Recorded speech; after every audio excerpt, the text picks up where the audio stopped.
আউযু বিল্লাহি মিনাশ শাইতানির রাজিম। রজমকৃত শয়তানের কবল থেকে আল্লাহ তাআলার কাছে আশ্রয় চাচ্ছি। বিসমিল্লাহির রহমানির রহিম। পরম দাতা দয়ালু আল্লাহ তাআলার নামের সাথে আরম্ভ করছি। আসসালামু আলাইকুম ওয়া রাহমাতুল্লাহি ওয়া বারাকাতুহু। আপনাদের সকলের উপরে শান্তি এবং নিরাপত্তা নাজিল হোক আল্লাহ তাআলার পক্ষ থেকে, এটি আমার কামনা। আজ আমি আপনাদের সামনে কোরআন এবং ঢাকাবাসী, বিশেষ করে রাজধানী শহরে যারা বসবাস করছেন, তাদের ব্যাপারটি নিয়ে আল কোরআন কি বলছে। আমরা সবাই জানি কোরআনের ভিতরে 114টি সূরা রয়েছে, 6348টি আয়াত রয়েছে। এই কোরআনের 21 নম্বর সূরা আল আম্বিয়ার 10 নম্বর আয়াত আল্লাহ বলেন, লাকাদ আনজালনা ইলাইকুম কিতাবান ফিহি যিকরুকুম আফালা তাকিলুন। আমি তোমাদের দিকে একটি কিতাব নাযিল করেছি, যে কিতাবের মধ্যে তোমাদেরই কথা, তোমাদেরই উপদেশ উল্লেখ রয়েছে। তাহলে তোমরা কি একটু বুঝতে চাচ্ছ না আমাদের কথা? আজ আমরা বাংলাদেশের লোক, আমরা কোরআন থেকে কি গাইড পেতে পারি? বিশেষ করে আমরা যারা আজ আমাদের মধ্য থেকে যারা ঢাকা শহরে বসবাস করছেন।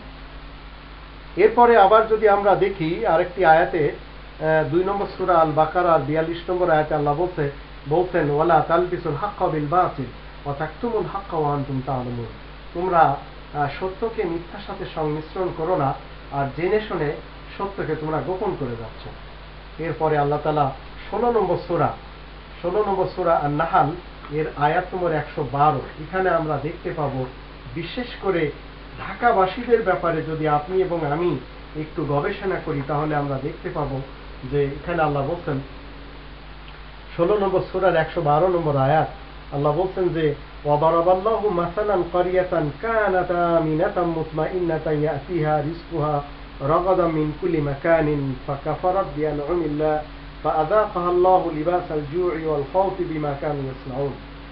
এর অনুবাদ হলো, আল্লাহ তাআলা দৃষ্টান্ত দিচ্ছেন, উপমা দিচ্ছেন একটি জনপদের, যে জনপদটি নিরাপত্তায় এবং নিশ্চিতভাবে ছিল অতীতে, এবং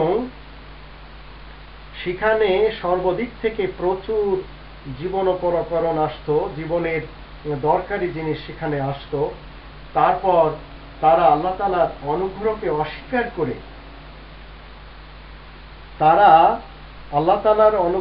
অস্বীকার করে,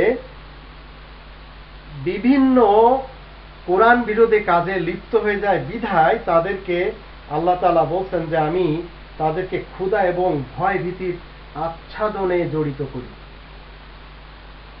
এখন আমরা যদি দেখি ঢাকা শহরকে, আমরা দেখি ঢাকা শহরের ইতিহাস আপনার আমার সবারই জানা আছে, আমাদের বুদ্ধিজীবীরা খুব ভালো করে জানেন। অতীতে যদি আমরা ঢাকা শহরকে দেখি, শত শত বছর, হাজার বছর আগের ঢাকা শহর, ঢাকাতে সবসময় আস্তিক এবং নাস্তিক দু ধরনের লোকেরা বসবাস করত, এবং তারা বন্দেগী করার সময়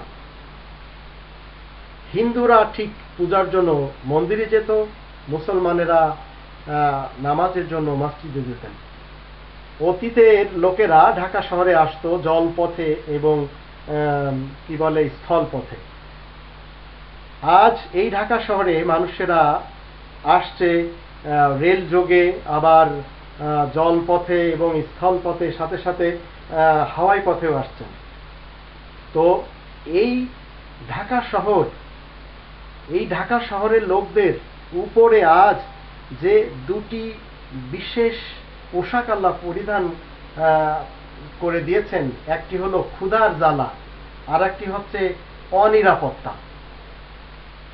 ক্ষুধার জ্বালায় সবাই ভুগছেন এবং অনিরাপত্তায় সবাই ভুগছেন। আজ এই ঢাকা শহরে আপনি খানা খেতে যাবেন, ভেজাল। কিছু কিনতে যাবেন, ভেজাল। কোনো হোটেলে যাবেন, দেখা গেল মরা মুরগি খাওয়ানো হচ্ছে। মশলা যেগুলো আমাদের খেতে হয় তরি তরকারি বা গোশ মাছ পাকানোর জন্য, তার ভিতরে ভেজাল। ঢাকা শহরে বিভিন্ন দেশ থেকে সুস্বাদু খোরাকের চেয়ে বেশি আসছে এমন ভেজাল, যেগুলি কোনো জিনিস ফরমালিন যুক্ত হয়ে আসছে, ইয়াবা ট্যাবলেট আসছে, নেশাকর বস্তু ভরে যাচ্ছে। এসব ঢাকাতে আজ আসছে চারিপাশ থেকে। তো আজ আমাদের গুনাহ করার কারণে, প্রকাশ্যভাবে আয়াতের বিরুদ্ধে যাওয়ার কারণে আজ আমরা ঢাকা শহরবাসীরা আতঙ্কে আছি। আল্লাহ তাআলার পক্ষ থেকে তাদের ক্ষুধার জ্বালা তাদের পরানো হয়েছে, ক্ষুধার জ্বালা এবং ভয় ভীতির জ্বালা তাদের মধ্যে ঢুকে আছে। আমরা যদি অতীতে দেখি, তুর্কির খিলজিকে দেখি, বা সোনারগাঁতে দেখি, ফখরুদ্দিন মোবারক শাহের যুগে দেখি, গিয়াসউদ্দিন আজম শাহের যুগে দেখি, জালালউদ্দিন ফতেহ শাহের যুগে দেখি, শের খানের যুগে দেখি, শ্রী চৈতন্যের যুগেও আমরা যদি দেখি, পাল বংশের যুগে যদি দেখি, খান জাহান বা শাহজালালের যুগেও যদি আমরা দেখি, অথবা ঈসা খাঁ ও শায়েস্তা খাঁর যুগে আমরা দেখি, বা কি বলে ভাই গিরিশচন্দ্র সেনের অথবা তিতুমির এবং শরিয়াতুল্লাহ হাজী মোহাম্মদ মহসিনের যুগে, অথবা মাইকেল মধুসূদন দত্তের যুগে, বা রাজা রামমোহন রায় অথবা ঈশ্বরচন্দ্র বিদ্যাসাগরের যুগে যদি আমরা ঢাকাকে দেখি, তাহলে আমরা দেখতে পাই সেখানে ভ্রাতৃত্ব ছিল, সেখানে ঐক্যবদ্ধ ছিল, সেখানে আস্তিক এবং নাস্তিকের মাঝে কোনো দ্বন্দ্ব ছিল না। তারা সবাই মিলে ভ্রাতৃত্বের সাথে জীবন কাটাতেন। কিন্তু 1757 থেকে 2015 সন এর ভিতরে আমরা দেখি এই ইংরেজদের আসার ফলে বাংলার অবস্থা, বাংলাতে কিছু সংখ্যক ইংরেজদের কি বলে দালাল এবং ইংরেজদের কিছু চামচাগিরি করার কারণে আজ 2015 পর্যন্ত আমরা এর ভিতরে দেখছি কত উত্থান, কত পতন এবং কত ধরনের পরিবর্তন। নেই ভ্রাতৃত্ব, নেই মানবতা, নেই কি বলে ইজ্জত সম্মান, এবং প্রত্যেকটি মানুষ ঢাকা শহরে লিবাস আল জু, তারা পোশাক পরে আছে ক্ষুধার্তের, ওয়াল খাউফ এবং ভয়ের। ঘর থেকে বেরোয়ে অফিসে যাচ্ছেন অথবা কাজে যাচ্ছেন, ফেরত আসার গ্যারান্টি নেই। এই শহরটি আজ ঢাকায় পরিণত হয়েছে, যে শহরটিকে কি বলে ব্রিটিশের যুগেও মানুষেরা জানতো, এটা উর্দু ভাষীরা বলতো ঢাকা মসজিদ কা শহর হ্যায়, মসজিদের শহর বলা হতো ঢাকাকে। কিন্তু সেই ঢাকা আজ কি হয়ে গেল?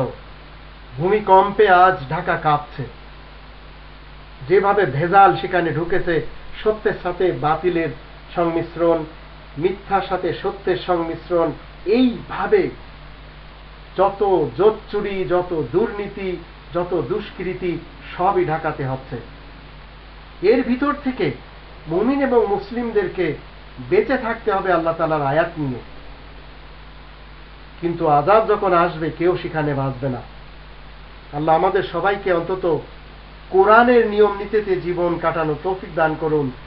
এই ঢাকা শহরবাসীরা যদি আল্লাহর আয়াতের দিকে না আসেন, অতীতে আমরা ঢাকার ইতিহাসে কত সুন্দর সুন্দর জিনিস দেখতে পাই। মুসলিম নারীরা যখন এক ঘর থেকে আরেক ঘরে যেতেন, রিকশায় যেতেন, চাদর চারিপাশ থেকে টাঙ্গিয়ে বা পর্দায় যেতেন। আর আজ সেই ঢাকা শহরে ধর্ষণ হচ্ছে, সেই ঢাকা শহরে জিনা ব্যভিচারের আড্ডায় পরিণত হয়ে গেছে। ফ্ল্যাট বাড়ি বাসা নিয়ে সেখানে স্কুল, কলেজ, ইউনিভার্সিটির ছাত্রীরা যৌন চাহিদা, যৌন লিপ্সা, তার কি বলে চাহিদা পূরণ করছেন। কেন? সুশিক্ষার দরকার, দেশে সুশিক্ষার খুব দরকার, বন্টনের দরকার, ন্যায় বিচারের দরকার। আজ যদি এই শহরের লোকেরা এক মুখে আল্লাহ তাআলার কথা বলেন, আর এক মুখে ভেজাল কাজ করেন, কোনো দিক থেকেই যদি ভেজালের ভিতরে আবদ্ধ হয়ে যান, তাহলে আল্লাহ তাআলার পক্ষ থেকে অন্তত গজব থেকে কেউ বাঁচাবে না। এই মুহূর্তে আমরা দেখছি প্রত্যেকটি মানুষ সেখানে ভয়ে আতঙ্কে বসবাস করছেন। আবার ক্ষুধার জ্বালায় ঢাকা শহর ছেড়েও নিজ নিজ এলাকায় যেতে পারছেন না। তো আল্লাহ তাআলা আমাদের সবাইকে অন্তত আল্লাহ তাআলার এই কোরআনের দিকে অন্তত একটু ফেরত আসার তৌফিক দান করুন। এই ঢাকা শহরে কিছুদিন আগেই তো আমরা দেখেছি ইসলামিক ফাউন্ডেশন হতে, ইসলামের কাজ হবে সেখান থেকে। আজ ডিজিটাল কোরআনের যুগ, সেখান থেকে আমরা কোরআনের যে গাইড, সেই গাইড নিয়ে আমরা নিজ নিজ ঘরে চলতে পারি। আমাদের কি দরকার কারোর পিছনে যে আরেকজনের বিরুদ্ধে স্লোগান লাগানোর? সৎভাবে যদি আমরা জীবন কাটাই তাহলে সত্যিই পরকাল আমরা পাবো। না হলে আমাদের এই কাল তো চলে গেল, পরকালে আমরা ঠিক দোজখের ইন্ধন হয়ে চিরকাল সেখানে থাকব। আল্লাহ আমাদের সবাইকে দোজখ থেকে বাঁচার তৌফিক দান করুন এবং ঢাকা শহরে অন্তত আমরা ভেজাল মুক্ত শহর গড়ার জন্য অন্তত সবাই যেন সোচ্চার হতে পারি, আল্লাহর কাছ থেকে সেই তৌফিক আমরা যেন সবসময় চাই। এবং আমরা যতটুক পারি আল্লাহ তাআলার একটি আয়াত হলেও যেন আমরা একজন আরেকজনকে জানাই, সত্য কথাগুলি আমরা যেন প্রচার করতে পারি। আল্লাহ আমাদেরকে তৌফিক দান করুন এবং আল্লাহ আমাদের থেকে ভয় ভীতি দূর করে দিন, এবং আমরা যেন ক্ষুধার জ্বালাটুকু আমরা নিবারণ করতে পারি সৎ উপার্জন করে। ভেজাল থেকে যেন আমরা জীবনকে কোরআনের আয়াতের যে শিবির রয়েছে, কোরআনের আয়াতের সেই শিবিরের সেই চাদরে যেন আমরা জড়ায়ে জীবন কাটাতে পারি। আল্লাহ আমাদেরকে সেই তৌফিক দান করুন। ওমা আলাইনা ইল্লাল বালাগুল মুবিন।